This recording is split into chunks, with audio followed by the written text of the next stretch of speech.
자, 오늘은 고시원을 경매나 공매로 쉽게 검색할 수 있는 방법에 대해서 좀 알려드리고요. 그리고 이런 경공매로 접근하지 않고 일반 권리를 사서 접근할 수 있는 방법에 대해서도 좀 설명을 해드리고 시작해보면 어떨까 생각합니다.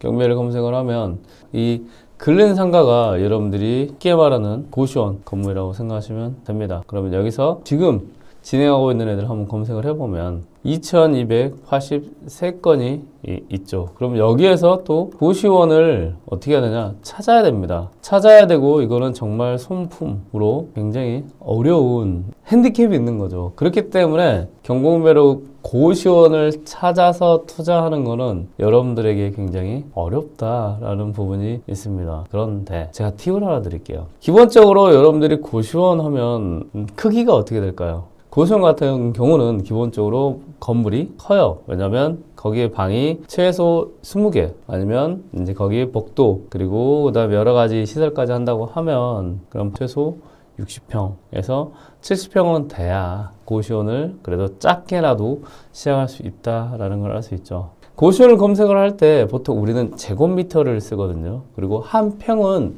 3.3제곱미터예요. 그러면 약 260제곱에서 270제곱 정도가 나와요. 그러면 여러분들이 초반에 처음부터 그 건물 크기로 검색을 해서 고시원을 찾는 방법이 있습니다. 여기에서 건물 면적이 있어요. 이 건물 면적이 있거든요. 이 건물 면적에서 여러분들이 고시원을 찾는 겁니다. 여기에서 280제곱. 저 같은 경우는 270, 80 하면 기억하기 어렵잖아요. 그냥 300을 기준으로 합니다. 그래서 여기에 300제곱미터보다 큰 상가로 검색을 하면 여러분들께 고시원이 나오는 경우가 많이 있습니다. 자, 그러면 제가 낙찰된 물건으로 한번 확인을 해 볼 수 있도록 하겠습니다. 자, 여기서 조건이 있죠.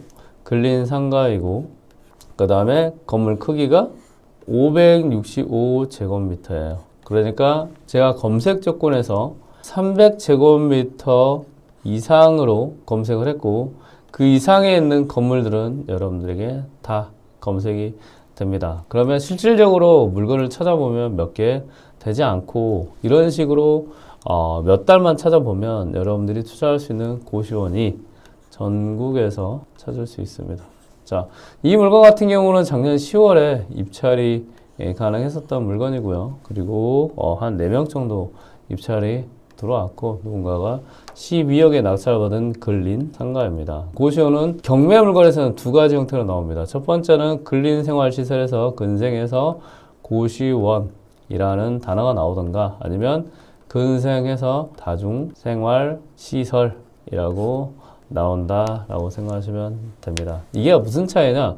고시원 같은 경우는 이제 예전에 많이 썼던 그런 용어이고요. 요즘은 많은 사람들이 생활한다고 해서 다중생활시설이라고 되어 있습니다. 그래서 여러분들이 검색 크기를 이렇게 근린 상가에서 이런 건물로 해가지고 300제곱 이상 중에 여러분들이 상가를 찾으셨다고 하면 한번 쭉 내려보시고 여기에 이용 상태에서 고시원으로 되어 있거나 그 다음에 다중생활 시설로 되어 있으면 이거는 뭐다? 여러분들이 흔히 말하는 고시원이라고 생각하시면 됩니다.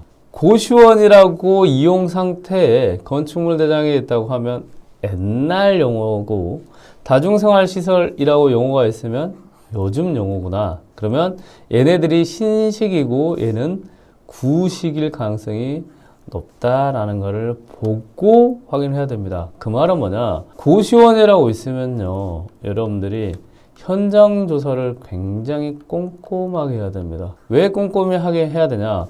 오래된 고시원이라고 명명이 되어 있는 곳은 과거 소방완비증을 준용을 하기 때문에 그만큼 소방시설에 대한 부분이 좀 노후됐거나 그리고 취약하거나 특히나 여러분들이 꼼꼼하게 확인해야 되는 거는 스프링클러입니다. 이거는 굉장히 중요해요. 그러니까 뭐냐, 과거에 있었던 소방안비증 자체를 그대로 인정을 해줘요. 그런데 스프링클러는 필수입니다. 필수. 그렇기 때문에 과거부터 지금까지 운영을 계속 했던 분은 그래도 운영을 해요. 그런데 우리가 경매로 낙찰을 받아서 건물을 낙찰을 받아서 이제 손이 바뀌잖아요. 과거에서 있었던 기존 시설을 인정해 주지만 다만 스프링클러는 필수이기 때문에 이 스프링클러를 무조건 강제로 설치를 해야 됩니다. 그 말은 이 스프링쿨러가 있냐 없냐에 따라서 여러분들은 스프링쿨러를 설치하는 금액이 또 별도로 들어간다고 생각하시면 됩니다. 언제?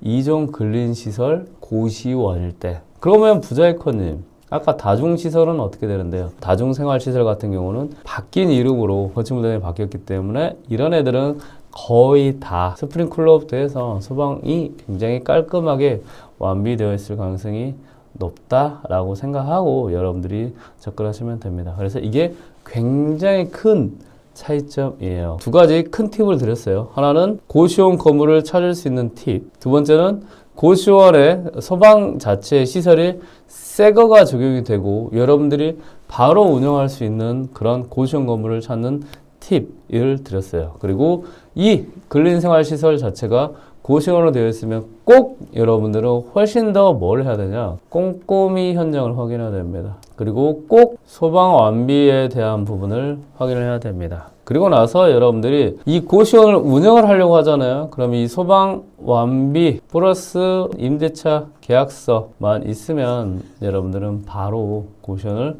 운영할 수 있는 그런 자격이 됩니다. 그리고 이런 고시원 같은 경우는 여러분들이 상상도 못할 정도로 지금 월세가 굉장히 높아요. 지금은 최소 원룸 이상의 고시원 가격일 정도로 많이 올랐습니다. 자, 이 물건 같은 경우도 보면 여러분들이 여기서 봐야 될 거는 이 건물의 방 개수와 그리고 여기 실질적인 월세를 확인해 보시면 됩니다. 자, 이거를 클릭을 한번 해볼까요? 이 건물에 대한 방 개수가 나와 있습니다. 쭉 하니까 이렇게 나와 있네요. 전체적으로 고시원은 이렇게 3개 호스를 고시원으로 만든 것 같고요. 여기를 방을 쪼개서 고시원을 만든 걸로 보입니다. 그런데 지금 이제 도면 자체가 이렇게 잘 보이진 않죠. 제가 추측한데 이 네모난 게 방 하나로 보여요. 그러면 지금 한 호스의 방이 그래서 10개에서 뭐 11개 정도 되고 다 하면 뭐 한 35개 정도 되는 것 같네요. 그러면 이거 곱하기 월세 보통 뭐 30에서 뭐 40만 원 정도 한다고 하면 이 고시원을 여러분들은 운영할 수 있는 건물에 이제 낙찰을 받는 거고, 그러면 이런 물건 같은 경우는 말씀드렸다시피 꼼꼼히 봐야 되는 이유가 무엇이냐, 소방에 대한 부분을 확인을 잘 하고 여러분들이 접근을 해야 된다라고 생각하시면 돼요.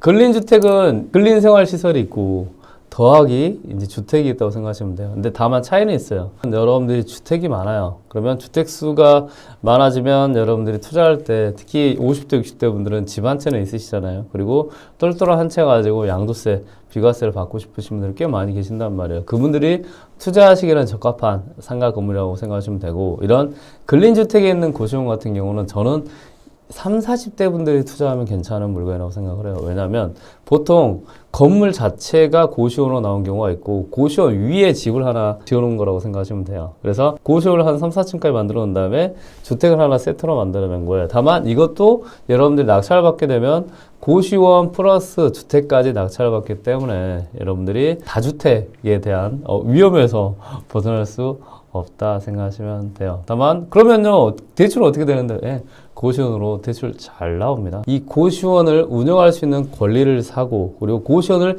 건물을 사는 게 아니에요. 이 건물을 빌려서 내가 운영할 수 있는 경험을 쌓는 거죠. 그러면 내가 한 1년 정도만 고시원을 제대로 운영을 한번 해보고 그리고 경험을 쌓아보고 그 다음에 고시원이 이런 거구나, 입지가 이런 거구나, 내가 이런 식으로 고시원을 운영을 해서 투자를 하면 되겠구나 라고 월세도 받으면서 경험을 쌓은 다음에 여러분들은 이런 이제는 부자이커에게도 경매, 공매 팁을 제대로 장착한 다음에 전국에는 고시원 건물 중에 여러분들 건물을 사게 되면 굉장히 안정적으로 평생 가져갈 수 있는 고시원을 만들어 갈 수 있다는 거죠.